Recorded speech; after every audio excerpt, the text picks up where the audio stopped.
And hello everybody, welcome back to the channel. David Lammy has been absolutely decimated in the House of Commons. The Justice Secretary has revealed the exact number of inmates still at large after being mistakenly released from prison. And after his verdict and after his statement, well, he got his ass handed to him. This is a must watch, guys. As always, please do hit the like button and hit the subscribe button, and let's have a watch of this. You've seen the state of this country, now wear the message.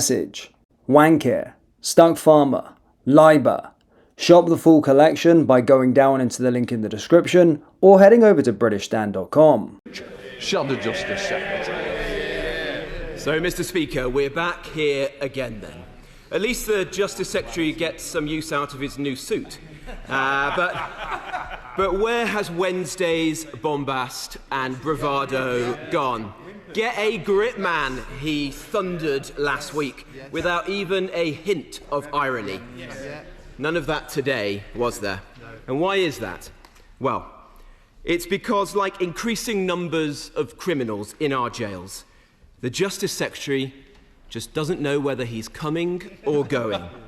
Even his colleagues in government are now turning on him, some with unbridled contempt. The handling is terrible, was the verdict of a cabinet minister. Just rank incompetence. Cowardly. Frankly, pretty dodgy, was the verdict of another. Before long, the Prime Minister will be saying he has full confidence in him. And we all know what that means. Look, 2 weeks ago, he came to the House and he said he had put in place the strongest checks ever to stop releases in error. 48 hours later, another prisoner with a history of sex offences was released in error. 7 days later, and a fraudster is let out the very day he was sentenced to 45 months inside. And today, he admits that he's lost another prisoner that same day. They're Lammy's lags, a whole new category of criminal who can just waltz out of prison despite having the strongest ever checks introduced by this Justice Secretary. The public are being endangered as this circus rumbles on, week after week, with no end in sight. When will he put a stop to it? He can't just hide behind the inquiry that he's commissioned. He couldn't even get the head of the review, Lynn Owens, name right last week. Anne Owens, he bellowed. Well, I looked her up, and the only Anne Owens I could find was a panto performer who recently appeared in Alice in Wonderland. Perhaps she was the one who gave him some tips on his performance at the dispatch box last week. The former Chief Inspector of Prisons says that this has been caused, at least in part, by the confusion created by Labour's botched early release scheme.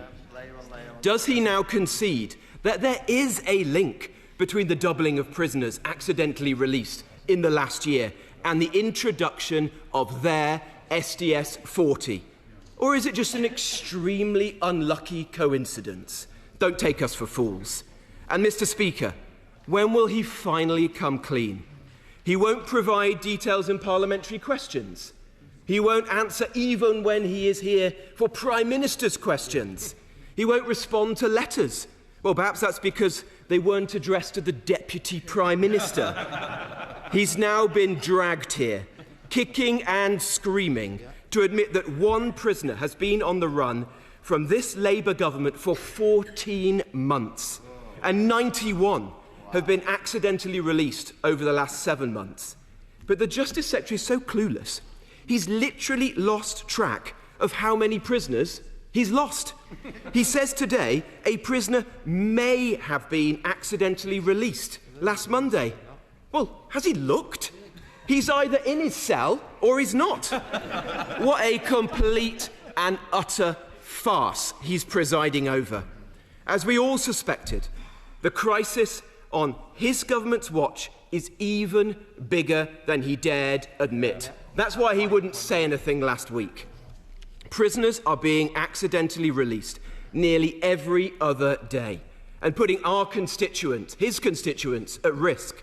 At this rate, He's on track for 156 prisoners to be accidentally released this year, which would be a record were it not for the doubling his government managed to achieve last year under their watch.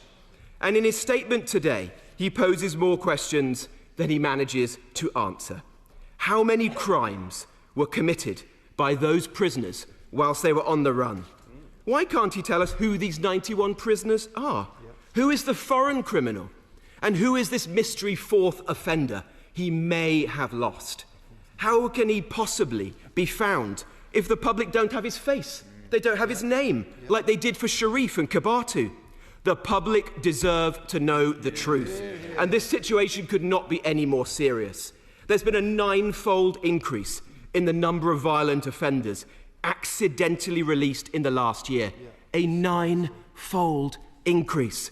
The criminal justice system under his watch has been made to look a total mockery. The public are being put at risk.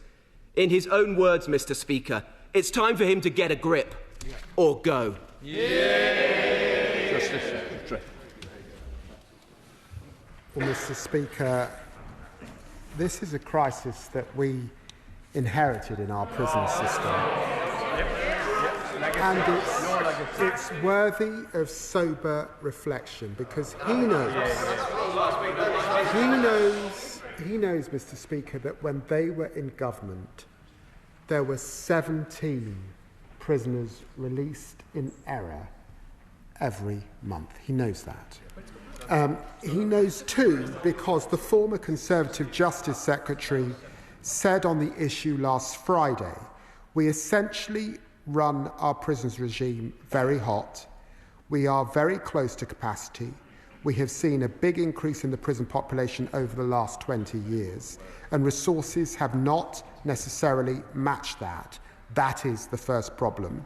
And another former Justice Secretary, Alex Chalk, said part of the issue is we can't hold on to prison officers without that expertise. Errors creep in. And he himself also challenged their record in office. So he knows that this is a cross-party issue that, of course, we have to grip. Now, I said that I put in place those checks, and I stand by the checks that I put in. I also said in my statement that the cases that we are uncovering, many of them occurred before those checks were in place, and another case involved an error that was in the court system, and that's why this new query process is very important indeed. And it is the case that we had to introduce SDS 40, and he knows why that's the case, because his government, just in the last few months in office, made 3 different changes to their early release scheme. So worried were they about prison capacity, a prison capacity issue that we inherited. He knows 500 extra places in the prison system is all that they built in 14 years in office, 14 years, and we've pledged 14,000 by 2031. He also knows, like night follows day, if you cut officers by almost 50%, is what they did in office, you cut those officers, and then you recruit new officers, as we've attempted to do.